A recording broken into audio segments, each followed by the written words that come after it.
Hi friends, இந்த வீடியோவில் என்ன பார்க்க போகிறோம் அப்படின்னா 12ஆம் வகுப்பு புதிய புத்தகம் வந்து நம்ம புத்தகத்தினுடைய பின்பக்கத்தில் உள்ள பயிற்சி வினாக்கள் பார்த்துக்கிட்டு இருக்கோம். அதன்படி ஏற்கனவே 4 இயல் வந்து பார்த்தாச்சு.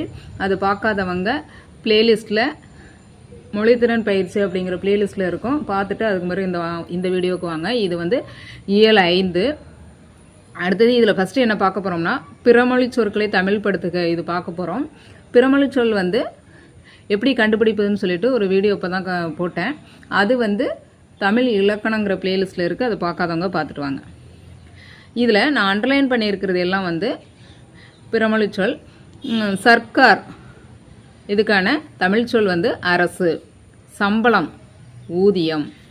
ஜீவனத்துக்கு வாழ்வுக்கு. ஜீவனம் வாழ்க்கை. அடுத்து மாயை பொய்த்தோற்றம். ஆத்மா உயிர். அடுத்து பிரபஞ்சத்தை உலகத்தை. அம்சம் வடிவம். அடுத்தது ஆத்ம விசாரத்தை உயிர் அடையாளத்தை. அடுத்து மனுஷனுக்கோ அவகாசம் மனிதனுக்கோ நேரம். மனுஷ வர்க்கம் மனித வர்க்கம். ஸ்புடம் புடம். அடுத்தது பாருங்க, பேச்சு வழக்கை எழுத்து வழக்காக மாற்றுக. இப்போ இங்கே இப்போ எனக்கு புரிஞ்சு போச்சு. நம்ம நார்மலாக வந்து பேச்சு நடையில் பேசுகிறத வந்து நம்ம தூய தமிழில் எழுத்து நடைக்கு வந்து மாற்ற சொல்கிறாங்க. நீயும் புரிஞ்சுக்கோ. இது வந்து தூய தமிழில் இப்பொழுது எனக்கு புரிந்து விட்டது, நீயும் புரிந்துக்கொள். நமக்கு வந்து 5 பயிற்சி நான் கொடுத்துருக்காங்க. நிலத்தை கிளறணும்டா அப்போதான் வகுறு நிறையும். அதுக்கு தூய தமிழ் எழுத்து வழக்கு என்ன அப்படின்னா நிலத்தை உழுதால்தான் வயிறு நிறையும். அடுத்து அன்னைக்கு அவனுக்கு பணம் கொடுத்து உதவி இருக்க வேண்டியதுதான். இதுக்கு வந்து எழுத்து வழக்கு என்ன அப்படின்னா அன்று அவனுக்கு பணம் கொடுத்து உதவி இருக்க வேண்டியதுதான். அடுத்து பாருங்க, ஊட்டாண்ட விளையாண்ட குழந்தைய அப்பா எங்கே இஸ்துக்கின்னு போனாரு. இதுக்கு வந்து பாருங்க, வீட்டுக்கு அருகில் விளையாடி கொண்டிருந்த குழந்தையை அப்பா எங்கு அழைத்து கொண்டு போனார். அடுத்து பாருங்க, புள்ளைக்கு உடம்பு சரியில்லை 3 நாளாக சிரமப்படுது. பிள்ளைக்கு உடல்நிலை சரியில்லை 3 நாட்களாக துன்பப்படுகிறது. அடுத்து பாருங்க, ரவைக்கு சித்தப்பன காவலுக்கு போக சொல். அதுக்கு வந்து இரவு சித்தப்பாவை காவலுக்கு போக சொல். ஓகேவா? அடுத்து பாருங்க, ஒரு பத்தி கொடுத்து கேள்விகள் கேட்பாங்க. அது நம்மளாம் வந்து கேள்வியை வந்து உருவாக்கி பார்த்துக்கலாம்னு சொன்னேன். பாரதி பட்டம் பெற்ற இருவர் யார்? சுப்பிரமணிய பாரதியார், சோமசுந்தர பாரதியார். அடுத்து வந்து சோமசுந்தர பாரதியார் ஈடுபட்ட போராட்டம் என்ன? இந்திய எதிர்ப்பு போராட்டம். அடுத்து சோமசுந்தர பாரதியார் எழுதிய நூல்கள் தசரதன் குறையும் கைகேயி நிறையும், திருவள்ளுவர், சேரர் தாயமுறை, தமிழும் தமிழரும். இது வந்து நீங்களாம் வந்து கொஸ்டினை கிரியேட் பண்ணி ஆன்சரை பார்த்துக்குங்க. அவ்வளோதான். இதை வந்து மெமரியெல்லாம் பண்ண வேண்டாம். அடுத்து வந்து இந்த பத்தியில் இடம்பெற்றுள்ள எண்ணுமை எது? எளிமையும் தெளிவும். அடுத்து பாருங்கள், ஒரு பேராகிராஃப் கொடுத்து தமிழாக்கம் கேட்டிருக்காங்க. இந்த பேராகிராஃபில் என்ன சொல்லியிருக்காங்க அப்படின்னா பெரியாரை பற்றி சொல்லியிருக்காங்க. பெரியார் வந்து ஒரு சமூக சீர்திருத்தவாதி. அவர் வந்து பிற்படுத்தப்பட்ட அதாவது தாழ்த்தப்பட்ட மக்களுக்காக வந்து ரொம்ப வந்து முயற்சி செஞ்சார். அடுத்தது வந்து அவர் வர்றதுக்கு முன்னாடி பெரியாருக்கு முன்னாடி வந்து சாதிகள் வந்து சாதி வேற்றுமை வந்து பரவி இருந்தது. அதை வந்து பெரியார் வந்து தடுத்தார் அப்படிங்கிற மாதிரி தான் இந்த பேராகிராஃபு. அதில் இம்பார்ட்டண்டான வேர்ட்ஸுக்கு மட்டும் நம்ம மீனிங் பார்க்கலாம். ரெவல்யூஷனரி சமூக சீர்திருத்தவாதி.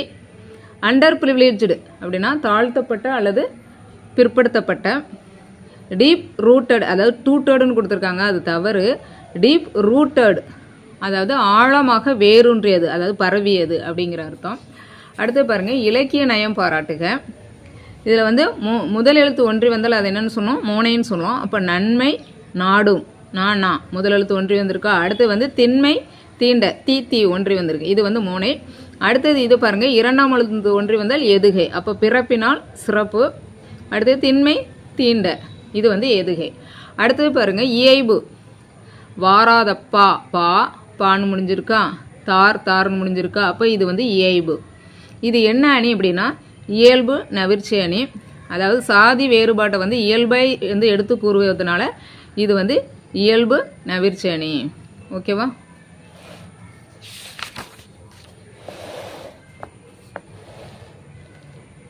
அடுத்து பாருங்க, இன்னைக்கான முதல் கேள்வி என்ன அப்படின்னா, நேற்றைய வீடியோவிலேருந்து கேட்குறேன்.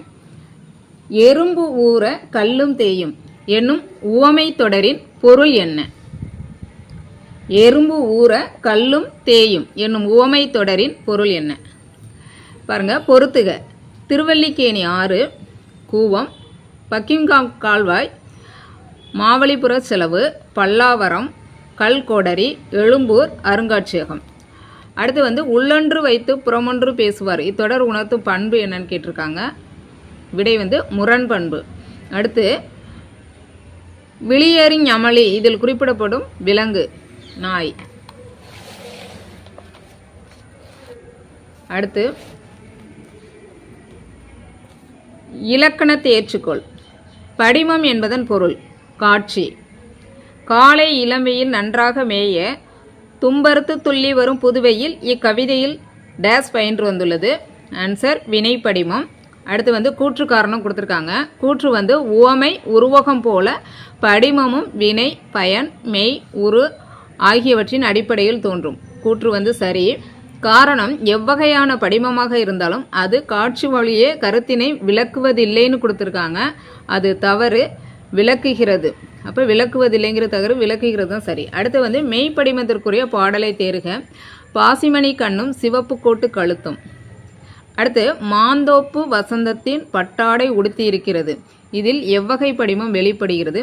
ஆன்சர் மெய் வடிவப்படிமம் அல்லது மெய்ப்படிமம். இன்னைக்கான அடுத்த கேள்வி, இந்த வார்த்தைகளுக்கான தமிழ் மீனிங் கமெண்ட் பண்ணுங்க. Conveyor belt, dearth, post, lacked. இதுக்கான விடையை கமெண்ட் பண்ணுங்கள். ஏற்கனவே ஒரு கேள்வி கேட்டிருந்தேன், அதுக்கு விடையை கமெண்ட் பண்ணுங்கள். ஓகே ஃப்ரெண்ட்ஸ், வீடியோ பிடிச்சிருந்துச்சுன்னா லைக் பண்ணுங்கள், உங்கள் ஃப்ரெண்ட்ஸுக்கெல்லாம் ஷேர் பண்ணுங்கள். ஓகே, நெக்ஸ்ட் வீடியோவில் பார்க்கலாம். நன்றி.